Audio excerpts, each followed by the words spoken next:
बिस्तर पर बैठकर भोजन करने से क्या होता है, जानिए। यमराज ने चित्रगुप्त को बताया रहस्य। इस प्राचीन कथा के माध्यम से हम जानते हैं। दोस्तों, एक बार यमराज और चित्रगुप्त यमलोक में बैठकर बात कर रहे होते हैं। तभी चित्रगुप्त यमराज से पूछते हैं, हे प्रभु, किस कारण से मनुष्य की अकाल मृत्यु होती है? कौन से मनुष्य को संतान सुख नहीं मिलता है और कुछ मनुष्यों की मृत्यु शिशु अवस्था में ही क्यों हो जाती है? इसके पीछे क्या कारण है?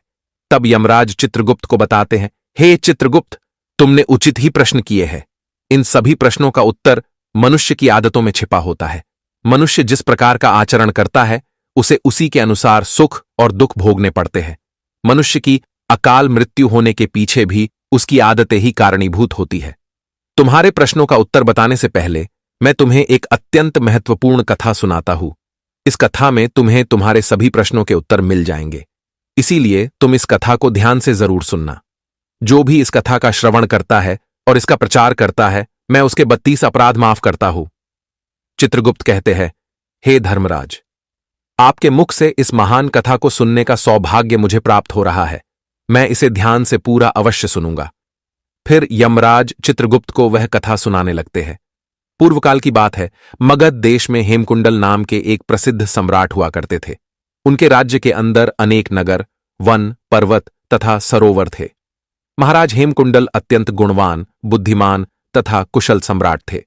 उनके राज्य में प्रजा अत्यंत संतुष्ट थी। प्रजा को किसी चीज की कोई कमी नहीं रहती थी। महाराज स्वयं ही अपनी प्रजा का ध्यान रखते थे। उनके राज्य में चोरों, लुटेरों का कोई भय नहीं था। महाराज बड़े धर्मात्मा थे। उन्होंने अनेकों बार यज्ञ किए, दान धर्म किए तथा अनेक ब्राह्मणों और मुनियों को दान दक्षिणा दी। उन्होंने अनेक पोखरे खुदवाए, वाटिकाएं बनवाए, वृक्षों का रोपण किया। इस प्रकार के अनेक पुण्य के काम महाराज ने किए। महाराज की पत्नी का नाम सुवर्णा था। रानी सुवर्णा अत्यंत सुंदर, गुणवान, रूपवान तथा चरित्रवान स्त्री थी। वह भी नित्य धर्म कर्म तथा दान धर्म किया करती थी। किंतु इतना सब कुछ होने के बावजूद भी महाराज को कोई संतान नहीं हो रही थी, जिससे महाराज अत्यंत दुखी थे। महाराज का दुख देखकर प्रजा भी अत्यंत दुखी थी। फिर एक दिन महाराज अपने राजमहल में बैठकर इस प्रकार से सोचने लगे, किस पाप के कारण मुझे पुत्रहीन रहना पड़ रहा है? मैंने ऐसा कौन सा पाप किया है जो मुझे इतना बड़ा दंड मिल रहा है? अब मेरी इस समस्या का हल केवल मुनि वशिष्ठ जी ही कर सकते हैं। इसीलिए मैं उनके पास जाकर इस समस्या के लिए उपाय मांगता हूं। फिर महाराज अपने रथ में बैठकर मुनि वशिष्ठ जी के आश्रम पर जाते हैं।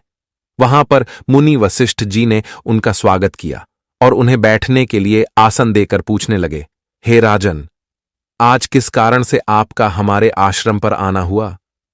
कहीं आपने संन्यास तो नहीं लिया है? महाराज मुनि से कहने लगे, हे मुनिवर, ऐसी बात नहीं है। आज मैं आपके पास एक शंका लेकर आया हूं। मैं अत्यंत दुखी हूं। केवल आप ही मेरी इस शंका का समाधान कर सकते हैं।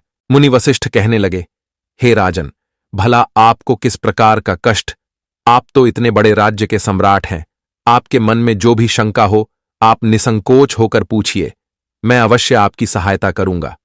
फिर महाराज हेमकुंडल कहने लगे, हे मुनिवर, मेरी कोई संतान नहीं है। किस पाप के कारण मुझे संतानहीन रहना पड़ रहा है? संतान के बिना मेरा उद्धार कैसे होगा? मेरे राज्य का उत्तराधिकारी कौन बनेगा?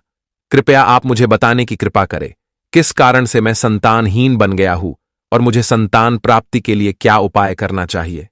फिर मुनि वशिष्ठ ठीक है कहकर अपनी योग शक्ति से महाराज के पूर्व जन्म को देखने लगते हैं और महाराज से कहते हैं, हे राजन, आपको संतान सुख न मिलने का कारण आपके द्वारा पिछले जन्म में किया हुआ पाप है। पिछले जन्म में आप एक शिकारी थे जो वन में रहकर शिकार करके अपना गुजारा चलाया करता था। फिर एक दिन आप वन में शिकार के लिए निकले थे। उस स्थान पर एक गाय अपने बछड़े को दूध पिला रही थी, किंतु आपके द्वारा अनजाने में ही उस गाय को बाण लगा और वह गाय घायल हो गई। उस गाय को घायल करने के कारण ही इस जन्म में आपको पुत्रहीन होने का श्राप मिला है। इस बात को सुनकर महाराज बहुत दुखी हुए और मुनि वशिष्ठ जी से प्रार्थना करने लगे, हे मुनिवर, इस पाप से मुझे कैसे मुक्ति मिलेगी? कृपया आप मुझे इस पाप से मुक्ति का उपाय बताइए। फिर मुनिवर कहते हैं, हे राजन, इस पाप से मुक्ति के लिए आप गायों की सेवा करें, इसी से आपको मुक्ति मिल जाएगी। फिर महाराज ने अपने राज्य में अनेक गौशाला बनवाई, ब्राह्मणों को गायों का दान किया और अपने महल में नित्य गाय की सेवा करने लगे। महाराज और महारानी अपने महल में नित्य गाय की पूजा और प्रदक्षिणा करने लगे और नित्य गाय को भोजन कराने लगे। इस प्रकार से अनेक दिनों तक गाय की सेवा करने के कारण महाराज को एक पुत्र रत्न की प्राप्ति हुई, जिससे महाराज अत्यंत प्रसन्न हुए और उन्होंने उत्सव मनाया। महाराज उस बालक को बड़े लाड़ प्यार से पालने लगे, उसकी हर इच्छा और मनोकामना को पूर्ण करने लगे। किंतु कुछ ही दिनों के बाद महाराज के जीवन में दुख के बादल फिर से छा गए। जब महाराज का वह पुत्र 16 वर्ष का हुआ तो अचानक एक भयानक रोग के कारण उनके पुत्र की मृत्यु हो गई। पुत्र की मृत्यु से महाराज शोक में डूब गए और सब कुछ छोड़कर वन में महाराज वशिष्ठ जी के आश्रम पर पहुंच गए। वहां पर जाने के बाद मुनि ने महाराज से पूछा, हे राजन, किस कारण से आप शोक में डूब गए हैं? वशिष्ठ जी ने अपनी दिव्य दृष्टि से सब कुछ देख लिया और महाराज को उनके पुत्र की अल्पायु में मृत्यु होने का कारण बताने लगे। हे राजन, आपको पुण्य के कारण पुत्र की प्राप्ति तो अवश्य हुई है, किंतु आपके पुत्र के दुर्व्यवहार के कारण ही उसे अल्पायु में मृत्यु का सामना करना पड़ा है। आपके पुत्र ने सदैव ही बिना स्नान किए बिस्तर पर बैठकर भोजन किया है। जो मनुष्य बिना स्नान किए भोजन करता है उसकी आयु क्षीण हो जाती है। जो बिस्तर पर बैठकर भोजन करता है उसके शरीर में रोग आदि उत्पन्न होते हैं और वह भी अकाल मृत्यु को प्राप्त होता है। इस प्रकार के वचन सुनकर महाराज अत्यंत दुखी हुए और वहीं पर रहकर मुनि की सेवा करने लगे। फिर उन्होंने अपने भांजे को अपने राज्य का कारभार सौंप दिया और वन में ही बैठकर तपस्या करने लगे। यमराज कहते हैं, हे चित्रगुप्त, मनुष्य को हमेशा अपने 5 अंगों को साफ करके ही भोजन करना चाहिए। दोनों पैरों को तथा दोनों हाथों को और अपने मुख को जल से अच्छी तरह से स्वच्छ करके ही भोजन करना उचित होता है। इससे मनुष्य के शरीर से रोग दूर रहते हैं और व्यक्ति दीर्घायु बन जाता है। यमराज कहते हैं, भोजन शुरू करने से पूर्व उस भोजन के लिए भगवान को धन्यवाद देना चाहिए और संसार के समस्त प्राणियों को भोजन प्रदान करने की प्रार्थना करनी चाहिए। इस प्रकार से अन्न देवता को प्रणाम करके भोजन करने से मनुष्य को कोई पाप नहीं लगता है। यमराज कहते हैं, जमीन पर बैठकर भोजन करना ही श्रेष्ठ होता है। बिस्तर पर बैठकर भोजन करने से मनुष्य के शरीर में रोग उत्पन्न होते हैं और उसकी आयु कम हो जाती है। शास्त्र कहते हैं कि दहलीज पर बैठकर भी भोजन नहीं करना चाहिए। यमराज कहते हैं, 3 प्रकार का भोजन मनुष्य को नहीं करना चाहिए। जिस भोजन के ऊपर से कोई पैर रखकर चला गया हो अथवा कोई व्यक्ति भोजन को लांघ कर गया हो, ऐसे भोजन को कभी खाना नहीं चाहिए। ऐसा भोजन अशुद्ध हो जाता है। ऐसे भोजन को पशुओं को खिला देना चाहिए। दूसरों के द्वारा लांघा गया भोजन खाने से मनुष्य की आयु कम हो जाती है और उसके शरीर में भिन्न भिन्न प्रकार के रोग उत्पन्न होते हैं।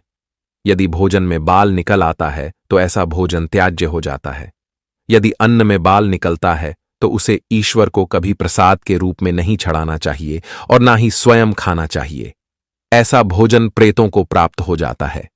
यमराज उसे कहते हैं, दूसरों के लिए परोसा हुआ भोजन भी नहीं खाना चाहिए। जो मनुष्य दूसरों का भोजन छीन के खाता है अथवा किसी को बिना दिए ही स्वयं उस अन्न का उपभोग करता है, उससे देवी अन्नपूर्णा रुष्ट हो जाती है। भोजन सभी में बांटकर खाना चाहिए। दूसरों के हिस्से का भोजन करने से मनुष्य के पुण्य कर्म नष्ट हो जाते हैं। शास्त्रों के अनुसार दिन के समय में मनुष्य को उत्तर की ओर मुख करके मलमूत्र का त्याग करना चाहिए। यदि रात्रि के समय मलमूत्र का त्याग करना हो तो दक्षिण की ओर मुख करके करना चाहिए। मलमूत्र का त्याग करते समय हमेशा अपने सिर को ढक कर रखना चाहिए।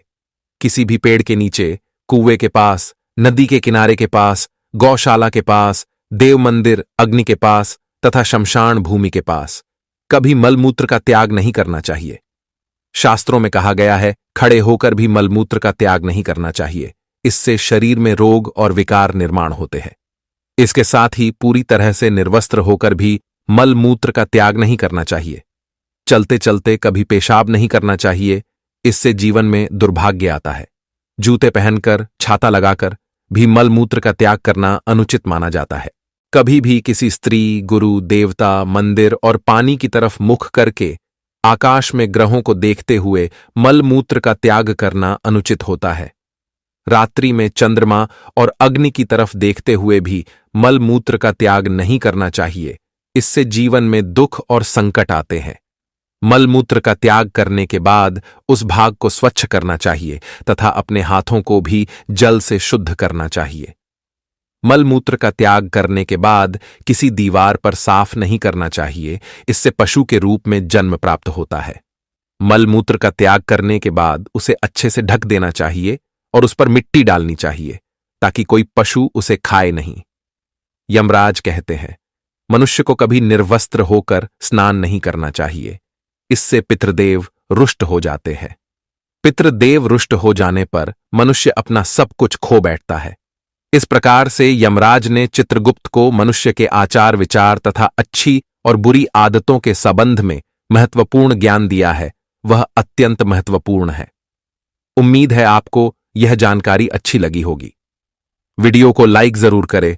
ऐसी ही आध्यात्मिक जानकारी वाले वीडियो देखने के लिए चैनल को सब्सक्राइब करें